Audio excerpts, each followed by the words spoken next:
అసలు పెళ్లి ఎప్పుడు జరుగుతుంది అనేది కేవలం అదృష్టమా లేక నక్షత్రాలలో నిక్షిప్తమయ్యున్న ఒక గణిత సూత్రమా?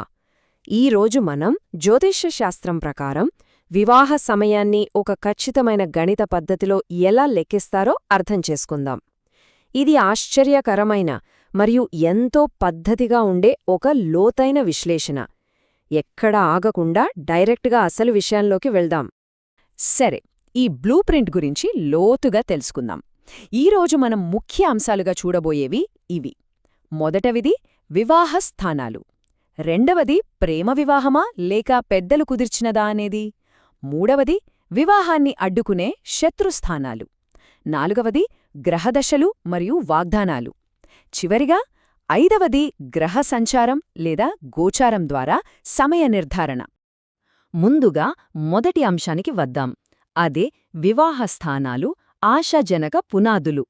జన్మకుండలి అనేది 12 స్థానాలుగా అంటే హౌజెస్గా విభజించబడి ఉంటుంది. ఇది ఒక స్థిరమైన పునాదిలాంటి నిర్మాణం.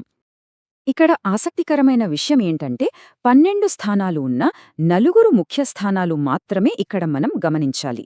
7వ స్థానం సాక్షాత్తు వివాహాన్ని మరియు బంధాన్ని సూచిస్తుంది. 5వ స్థానం ప్రేమ మరియు ఆప్యాయతని సూచిస్తుంది.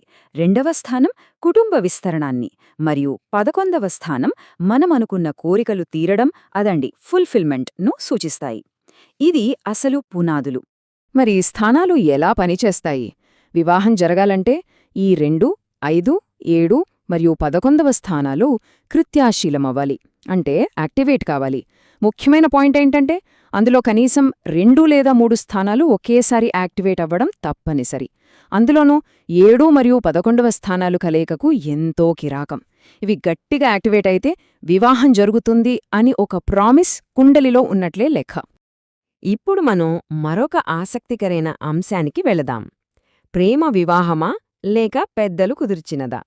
జ్యోతిష్య వ్యవస్థ దీనిని స్పష్టమైన గణిత సూత్రాలతో ఎలా వేరుచేసి చూపిస్తుందో చూద్దాం.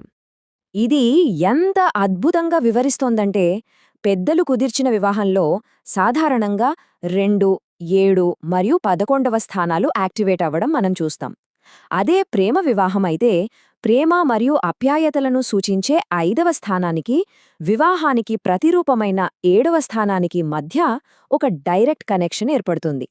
ఈ 2 స్థానాల మధ్య బలమైన కనెక్షన్ ఏర్పడితే 99% ప్రేమ వివాహమే జరుగుతుంది అని శాస్త్రం గట్టిగా చెప్తుంది. ఇప్పటివరకు మనం వివాహానికి అనుకూలమైన అంశాలు చూశాం.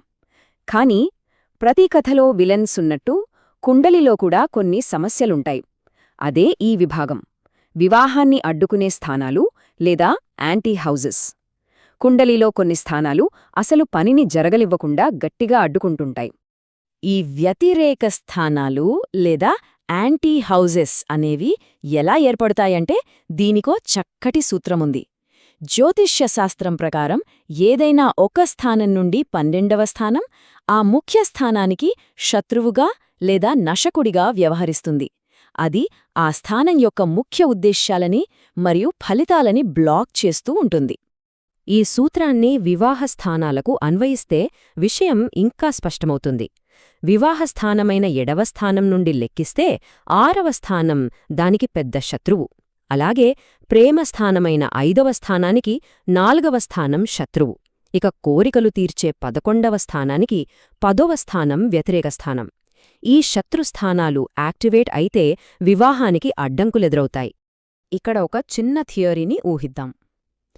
ఒకవేళ 11వ స్థానంతో పాటు వ్యతిరేక స్థానాలైన 6 మరియు 4వ స్థానాలు కూడా కృత్యశీలమయ్యి అసలు వివాహ స్థానమైన 7వ స్థానం మిస్సింగ్ అయితే ఏం జరుగుతుంది? ఇక్కడ అనుకూల ప్రతికూల స్థానాలు రెండూ కలిసి ఉన్నాయి. మరి ఫలితం ఎలా ఉంటుంది? ఇలాంటి మిశ్రమ పరిస్థితులు తలెత్తినప్పుడు పెళ్లి నిశ్చితార్థం లేదా ఎంగేజ్మెంట్ అయితే జరగవచ్చు. కానీ వివాహస్థానమైన 7వ స్థానం లేకపోవడం వలన మరియు శత్రుస్థానాలు ప్రభావ్యం చూపడం వలన పెళ్లి వరకు వెళ్లకుండా ముందే ఆ నిశ్చితార్థం బ్రేక్ అయ్యే ప్రమాదం చాలా ఎక్కువగా ఉంటుంది. ఎంగేజ్మెంట్ అయ్యాక కూడా సంబంధాలు విడిపోవడానికి గణితపరమైన కారణం ఇదేనమాట. ఇప్పుడు స్థిరమైన చిత్రపటం నుండి డైనమిక సమయ నిక్రమంలోకి వెళ్దాం. గ్రహదశలు మరియు వాగ్దానాలు మహాదశ మరియు అంతర్దశ. అసలు ఈ దశలు అంటే ఏంటి? మహాదశ అనేది ఒక పెద్ద గ్రహకాలఘట్టం. ఇది 50 లేదా 20 సంవత్సరాల వరకు కూడా ఉండవచ్చు. ఇది ఒక పెద్ద కాల వ్యవధిలో ఏం జరుగుతుంది అని ఒక బ్రాడ్ ప్రామిస్ను సెట్ చేస్తుంది.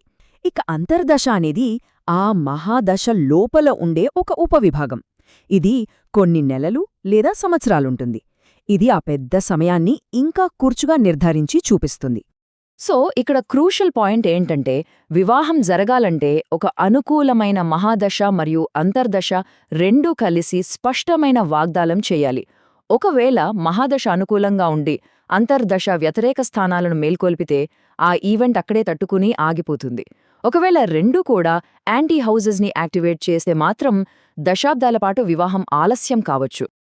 ఇప్పుడు ఈ మొత్తం విశ్లేషణలో చివరి మరియు అత్యంత ముఖ్యమైన అంశానికి వచ్చాము.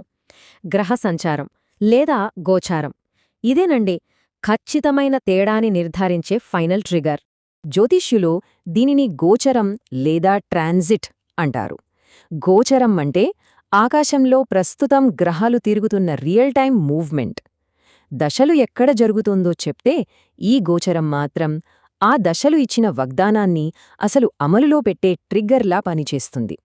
ఇది ఎలా బిల్డవుతుందంటే, ఒకవైపు జన్మకుండలి మరియు దశలు వివాహం జరుగుతుంది అని ఒక ప్రామిస్ ఇస్తాయి. రెండోవైపు ఖచ్చితమైన ప్రస్తుత సంచారం లేదా గోచారం, అది ఎప్పుడు జరుగుతుందో తెలిపి ఎగ్జిక్యూషన్ చేస్తుంది. దశలు దిగపడడానికి ఒక సంవత్సరాన్ని ఇస్తే గోచారం ఖచ్చితమైన నెల మరియు తేదీని చూపిస్తుంది. ఆకాశంలో ఈ ఖచ్చితమైన గణిత పరిస్థితులు ఎలా ఉండాలి? గురుగ్రహంలాంటి ముఖ్య గ్రహాలు 7వ స్థానంపై నుండి గోచారం చేసినప్పుడు ఇది ఖచ్చితంగా ఎగ్జిక్యూట్ అవుతుంది. అలాగే 2, 5, 7 లేదా 11వ స్థానాల అధిపతులు అనుకూల స్థానాలపై నుండి ప్రయాణించినప్పుడు సరి అయిన సమయం కుదురుతుంది. కాని గుర్తుంచుకోండి, గోచారం కూడా శత్రుస్థానాల మీద నుండి అయితే మహాదశ అనుకూలంగా ఉన్నా కూడా టెంపరరీగా ఎగ్జిక్యూషన్ పాజ్ అవుతుంది. సరే, ఇప్పటివరకు మనం చూసిన ఈ మొత్తం విధానాన్ని 3 స్టెప్స్లో సరళంగా సమీక్షిద్దాం. స్టెప్ 1, అనుకూల స్థానాలను వెరిఫై చేయడం. ఇది అసలు ఫౌండేషన్. స్టెప్ 2, మహాదశ మరియు అంతర్దశను పరీక్షించడం. ఇది ప్రామిస్. స్టెప్ 3, ఖచ్చితమైన గోచరం లేదా ట్రాన్సిట్స్తో అలైన్ అవ్వడం. ఇది ఫైనల్ ఎగ్జిక్యూషన్ ట్రిగర్. ఈ 3 అంశాలు కలిసితేనే అనుకున్న పని పూర్ణమవుతుంది. ఇక ముగింపు దశకు వచ్చాము. మానవ బంధాల టైంలైన్ అనేది కేవలం ఒక అదృష్టానికి యాదృచ్ఛికానికి వదిలేయాల్సిన విషయమా, లేక నక్షత్రాలలో లెక్కించబడటానికి సిద్ధంగా ఉన్న ఒక ఖచ్చితమైన గణిత సూత్రమా?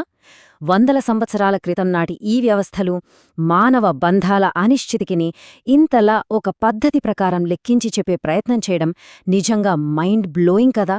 ఈ లోతైన విశ్లేషణ కొత్త అంశాలను పరిచయం చేసిందని ఆశిస్తున్నాం.